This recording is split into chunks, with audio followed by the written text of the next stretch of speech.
Alors, je voulais juste le présenter. Avant, je ne sais même pas comment le qualifier. C'est un philosophe, c'est un conférencier, c'est quelqu'un surtout qui est disponible, qui est là pour vraiment, je ne dirais même pas la communauté, qui est là pour tout le monde. Honnêtement, qui est un peu partout, qui fait d'excellentes choses. Et quand on parle de leadership inspirant, c'est la personne la mieux invitée parce qu'il inspire plus d'un. Pape, merci, soyez-en. En tout cas, Cap Eloquence est très reconnaissant et nous vous remercions d'avoir pris le temps, je sais que vous n'avez pas assez de temps, pour nous gratifier d'une conférence sur le thème, le leadership inspirant. À vous la parole. Merci. Je suis très touché, très ému. D'habitude, je suis très tranquille, mais c'est beaucoup d'honneur pour moi d'être ici. Il y a 4 ans, c'est Babadem qui m'avait invité pour accompagner les jeunes cadres maliens.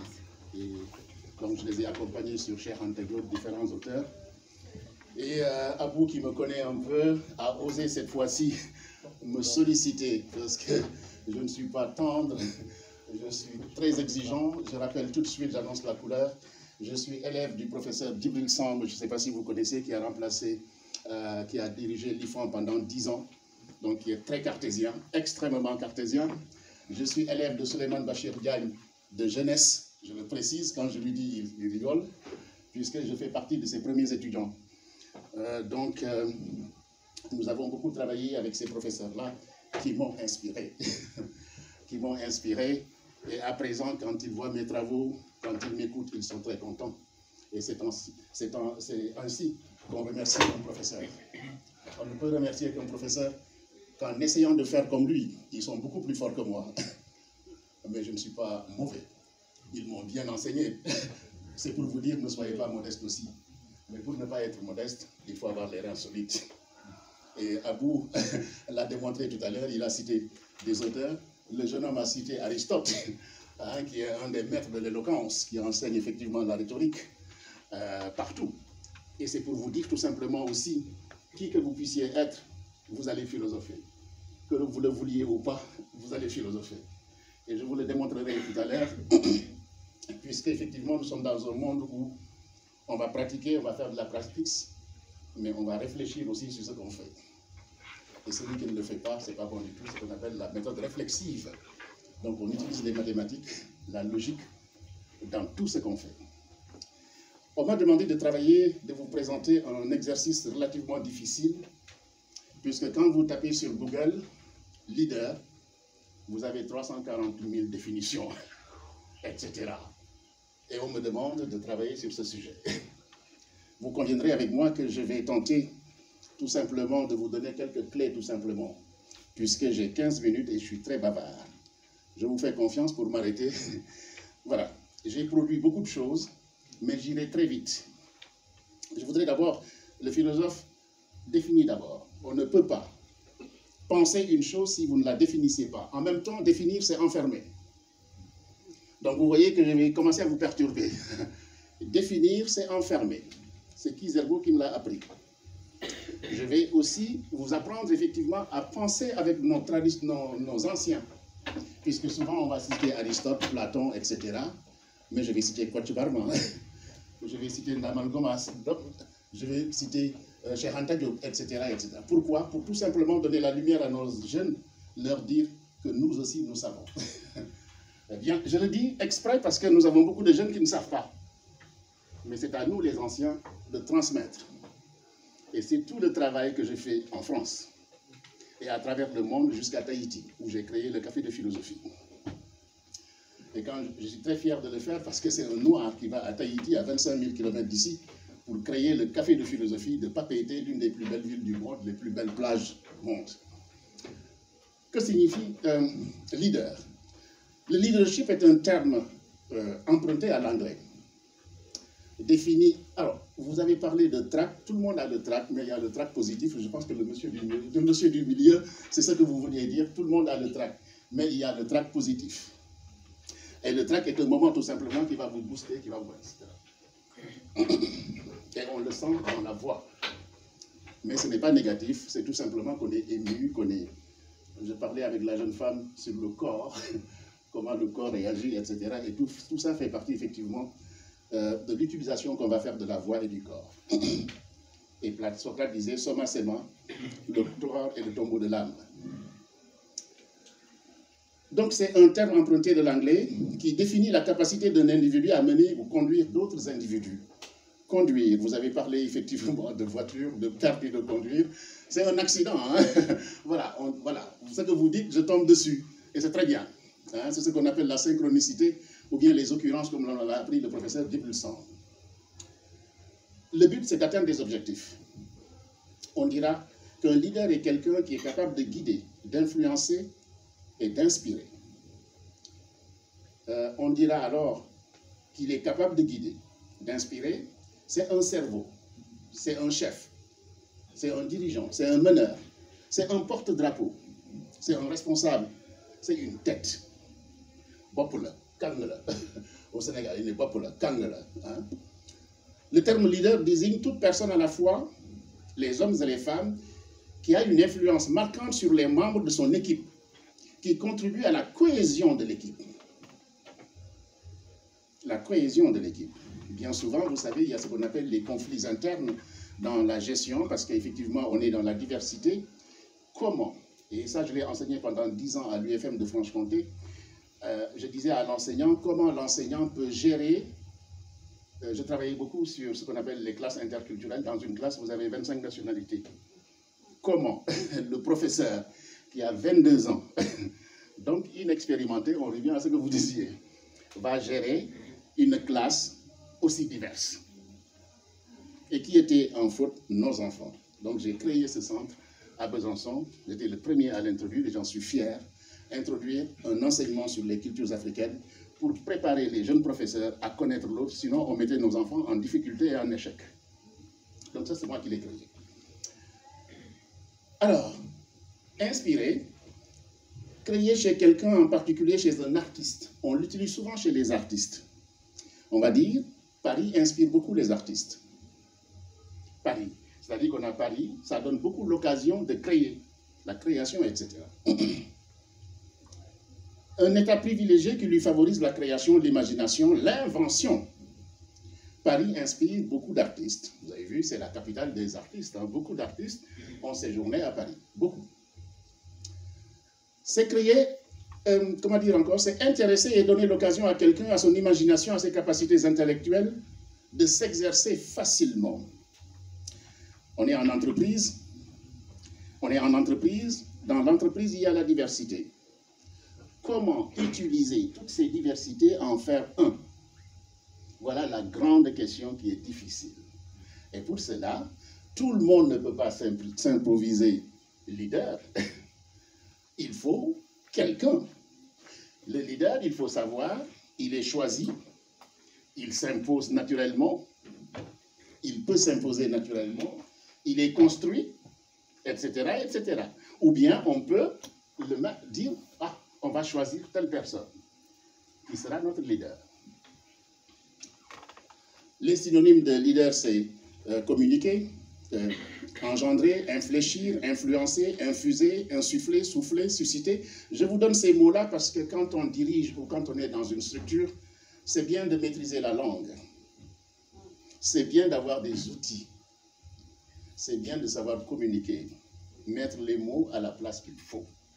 Et bien souvent, hier j'étais à HEC, une association, Madame connaît, dans le 8e arrondissement, où on parlait de Haïti, où le niveau scolaire est extrêmement bas.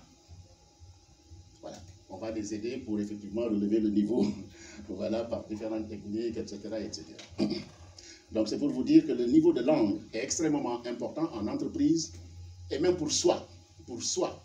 On peut respecter quelqu'un à travers tout simplement sa façon de parler.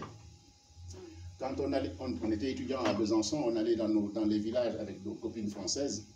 Et quand on arrivait dans les cafés, on se dit on vous donne un petit nègre, un petit noir pour le café, etc.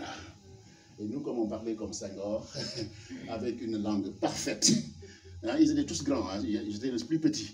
Et on était en cuir avec des cigares, on faisait un peu de malin. Voilà. Et le cafetier, finalement, il baissait la tête parce qu'il s'est trompé. Et lisez Fanon qui va vous enseigner effectivement comment on peut retrousser le regard de l'autre ou le cliché que l'autre porte sur vous. Mais dressez la tête, ayez les reins solides, comme je vous ai dit. Je vais aller très vite. Je voudrais tout simplement vous lire un texte croisé d'un auteur que j'aime bien, et voici ce qu'il dit. Exercer l'art du management sur un mode directif et coercitif, ou dans le registre du subtil, de l'influence, influencer, mobilise des qualités managériales différentes. Par influence, nous n'entendons pas la manipulation et l'intrigue florentine, parce que la manipulation existe. On le retrouve dans les sectes, on le retrouve dans les groupes religieux, on le trouve partout. Je pense que je reviendrai. L'influence ne doit pas être envisagée comme une panacée capable de solutionner toutes les solutions de gestion. Il s'agit d'un ressort managérial susceptible de faciliter la matérialisation et la pérennisation d'idées innovantes et mobilisatrices. Si l'accès aux bonnes idées nécessite une curiosité intellectuelle et une réflexion prospective, les collègues ont souligné dans une recherche récente que la capacité d'influence se construit grâce à des qualités telles que la crédibilité, la fiabilité, l'intégrité et l'éthique de direction et d'inclusion. Nous en venons aux leaders inspirés. Si l'accès aux bonnes idées nécessite une curiosité intellectuelle et une réflexion prospective,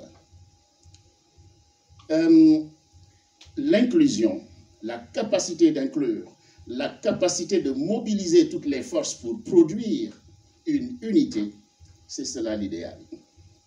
Et tout le monde n'est pas capable, effectivement, de regrouper tout le monde et de conduire tout le monde.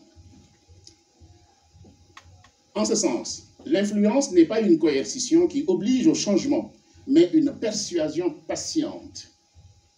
Persuader patiemment. C'est-à-dire qu'on négocie, c'est-à-dire qu'on dialogue, c'est-à-dire qu'on n'impose pas. Et je parlais tout à l'heure avec quelqu'un sur la charte du Mandé de 1222 de Kouroukouffanga. La charte du Mandé, c'est la première déclaration des droits de l'homme où effectivement des royaumes se sont ligués pour penser la paix. N'ayez pas honte, on est les premiers à le créer. Et c'était de grands discoureurs, capables effectivement de s'organiser pour parler. Donc on en est capable. Et on se demande pourquoi l'Afrique est toujours en guerre. C'était un coup de patte. Hein. Et pourtant on est capable effectivement de gérer la paix. Je vais très vite. Je voudrais vous dire aussi que le leader inspiré, c'est quelqu'un, comme je vous ai dit, qui est choisi et qui est différent du charismatique. Alors ça va choquer certaines personnes, puisque je vais donner des exemples qui vont déranger, mais le philosophe n'a pas peur de déranger. Nous disons et nous passons. Le charisme, c'est tout simplement quelqu'un qui a un attrait, soit intellectuel, ou bien qui a le langage qui passe. Mais ce n'est pas parce que je parle bien que je parle juste. Moi, tu parles bien, si ce n'est pas efficace, ça ne m'intéresse pas. Je travaille beaucoup sur ce qu'on appelle la fécondité de l'oralité ou de la parole. Il faut que la parole soit féconde, qu'elle donne quelque chose. Donc, le leader inspiré n'est pas celui charismatique qu'on trouve dans la politique, qu'on trouve dans la religion. Je ne vais pas donner de nom parce que voilà, c'est très tendance. Voilà. Mais vous voyez effectivement des leaders charismatiques, il y a toute la foule qui les suit. Toute la foule qui les suit. Hein.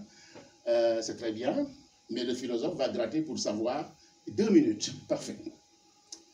Le leader charismatique, c'est un leader qui peut effectivement dévoyer la pensée, qui peut manipuler, etc., etc. Donc, soyez vraiment vigilants sur ce type de leader-là, qui est très bien, qui nous amène, mais il faut être extrêmement patient et extrêmement ouvert. Le leader est quelqu'un d'optimiste. Il répand une idée, un esprit dans le groupe.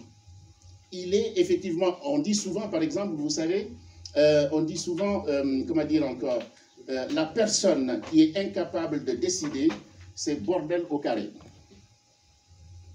Je l'ai trouvé un jour quand j'allais voir une infirmière, elle a écrit ça. J'ai dit, mais c'est puissant ce que vous dites. Elle m'a dit, monsieur, c'est vrai, parce que les leaders souvent sont incapables de décider. Donc c'est le bordel au carré dans l'institution. le leader, comment dire encore, inspiré, va être celui qui va être capable de nous regrouper, de nous tenir. Et il y a des noms que vous connaissez. Je pense par exemple à Mark Zuckerberg, à quelqu'un que je n'aime pas beaucoup, que vous aimez les jeunes, c'est Elon Musk, puisque effectivement Elon Musk est très puissant, je le respecte beaucoup, il travaille beaucoup, c'est un pitbull. Mais du point de vue éthique, ce n'est pas bon. Et en philosophie, on dit science sans conscience n'est que ruine de l'âme. Il est très bon, extrêmement bon. C'est un pitbull. Vous savez, le pitbull, quand il mord, il ne lâche pas. Donc lui, quand il échoue, il a dormi dans son usine pour changer les choses. Mais l'éthique, pas bon. Regardez ce qu'il a fait avec sa secrétaire, qui est partie en vacances. Mon égo, on n'a plus besoin de toi. Ça, c'est du Elon Musk. Donnez-moi 2 minutes. Je voudrais vous donner des noms. Il y a Mark Zuckerberg, Marissa Mayer, mais Bill Gates. Mais je voudrais aussi vous parler de Nelson Mandela.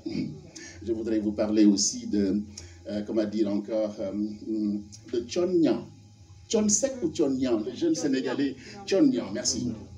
Je ne le connais pas, je n'ai jamais mangé avec lui, je ne le connais pas, mais c'est quelqu'un que je respecte beaucoup parce qu'il est sur le terrain et il inspire les jeunes.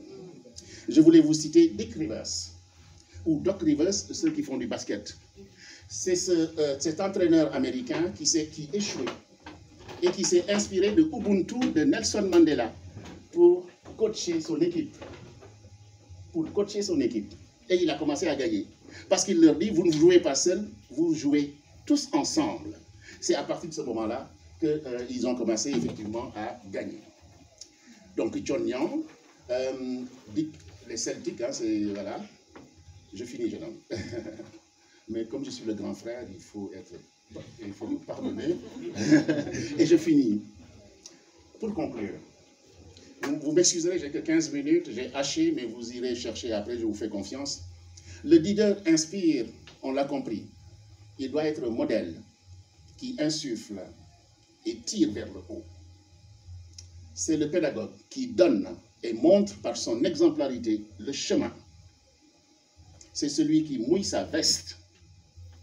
C'est celui qui s'est décidé. C'est celui qui ne se met pas dans les coups bas, qui ne parle pas entre deux portes, qui ne donne pas la vérité à l'un quand l'autre est absent, etc., etc. Vous connaissez tout ça dans votre milieu.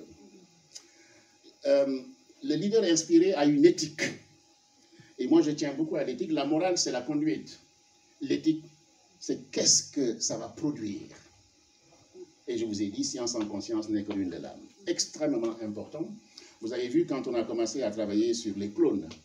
Ils ont même voulu cloner nos chiens, nos enfants, etc. Mais est-ce bien utile? Au nom de la liberté, les Américains ont singé l'Occident pour faire un autre Occident. Mais ils sont devenus liberticides. Vous le voyez, c'est l'actualité avec Donald Trump, avec Elon Musk. Donc, tout ce gotha de leaders inspirés ne sont pas des modèles. Ce sont des contre-modèles et il faut en être conscient et dire à nos enfants d'être prudents.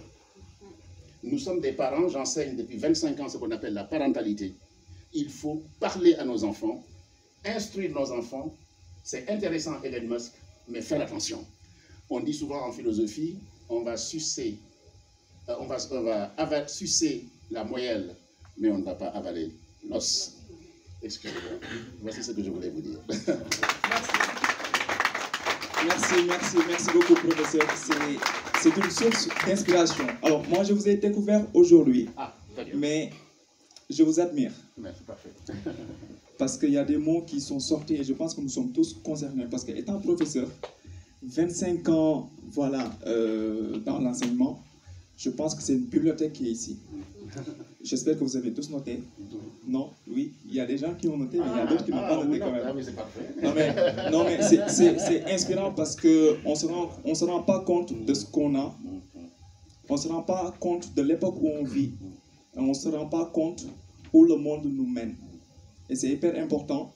Et franchement, gratitude à vous. Et sous vos applaudissements, on vous raccompagne. Comme ça, vous pouvez vous asseoir. Merci.